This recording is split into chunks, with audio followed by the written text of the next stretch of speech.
In this video I'll show you the Dwarf Barf build for Fate that I have settled on for Springfest Antwerp, which by the time this video releases will probably have concluded already. With Springfest already having started, we finally have a chance to compete IRL again. The trio format usually has a lot of room left for expression, and especially now with the ban list hitting two of the most popular decks out there. Even with Mushoku swooping right in to claim the spot as the most played deck, there's still a lot of room left to experiment. Now, Fate overall had a decent placement on the recent community tier list, however I was still surprised to see that this particular climax spread was missing, as I was quite sure that this is not necessarily a unique build. Anyway, enough talking, let's head right into the list. First off, we have the Ilia level 0. She allows you to drop a card to check the top 4 for a master character. Now this build runs a lot more servant characters than you'd usually see in a Fate build, but it's still too good not to include.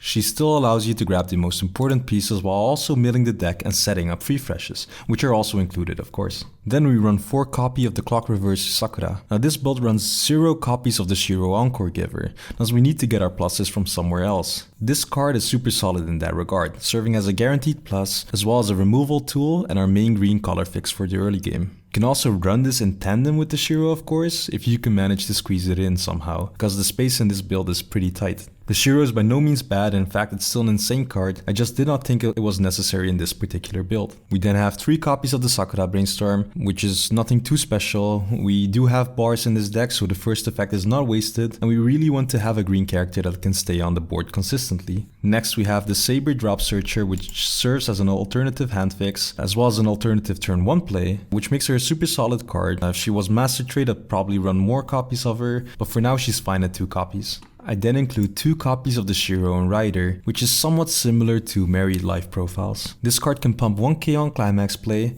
but then instead of being an assist, this card allows you to tap it to give a lane minus 1k power. So overall we gain the same net power, however we can be a bit more efficient with how we assign it, being able to split it over 2 lanes more equally or even hard focus on 1 lane. I think this card is quite key in certain matchups, including Mushoku, and probably a lot more relevant decks out there. The minus 1k can also be used to sometimes remove certain level 0s from the board, especially in the mirror or for example against something like Kaguya, who recently lost her K runner and has to clutch on the Kaguya runner, but now also loses that Kaguya runner to this ability. To round out the level 0 game, I also run 2 copies of this Harsh Words Rin. She's mostly here for the climax drop salvage, which allows us to grab anything, which is really useful to have in combination with the bar climax.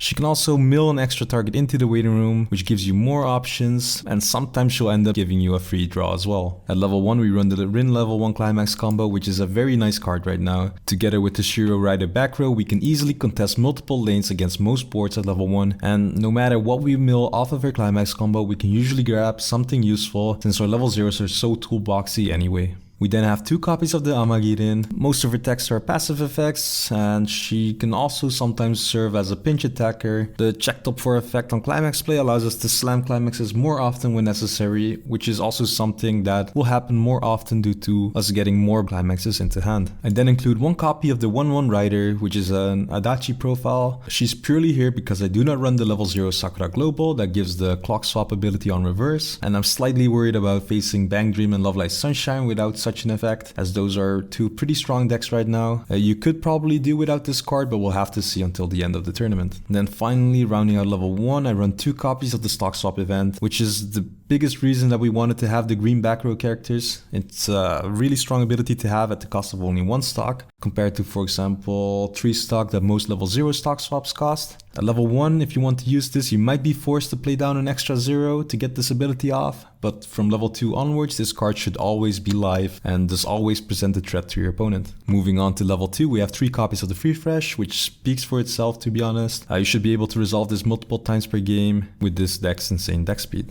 We run 2 copies of the Rider that just gets pretty big and refunds the stock when beating over a level 2.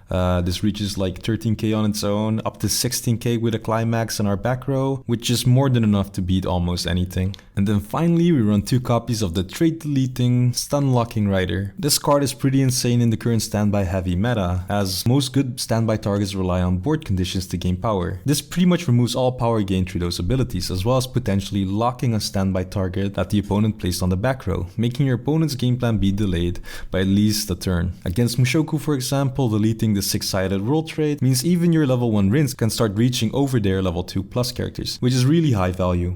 Some other niche applications include like shutting down certain counters, money counter for example in Ruby, which is just icing on the cake. Our top end consists of 3 riders. Rider is pretty solid currently. There aren't many reasons for people to run blink type abilities. If you do decide to use her climax combo, she should feel pretty safe. Konosuba was one of the bigger counters with the clock kicking Megamin, which is similar to what Ruby can do right now, but most people are opting to play a door, so you shouldn't be facing that build too often. The biggest reason I've settled on the Rider is as the main level 3 is because she's a healer, but in certain matchups she can pretty much lock the opponent from winning the game. She also serves as a great comeback mechanic if you ever hit level 3 early, making her a great card all around. Only 3 copies are necessary, you're never fielding and resolving 3 copies of her. 2 is perfectly doable with only 3 copies, and once you play them for the climax combo, you don't need any extra copies to replay them as they're guaranteed to stick around.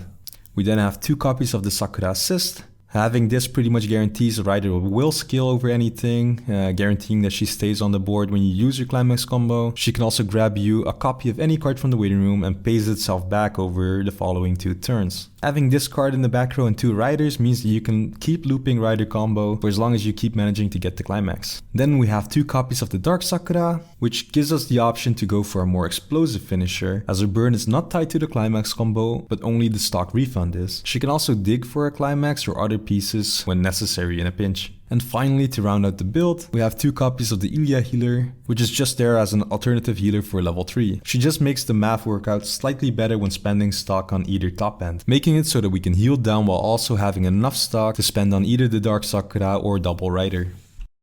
That was it for this video. I'll probably do a more in-depth how to play and retrospective video somewhere after Springfest. So if you do have any questions, please let me know, and I'll see you guys next time.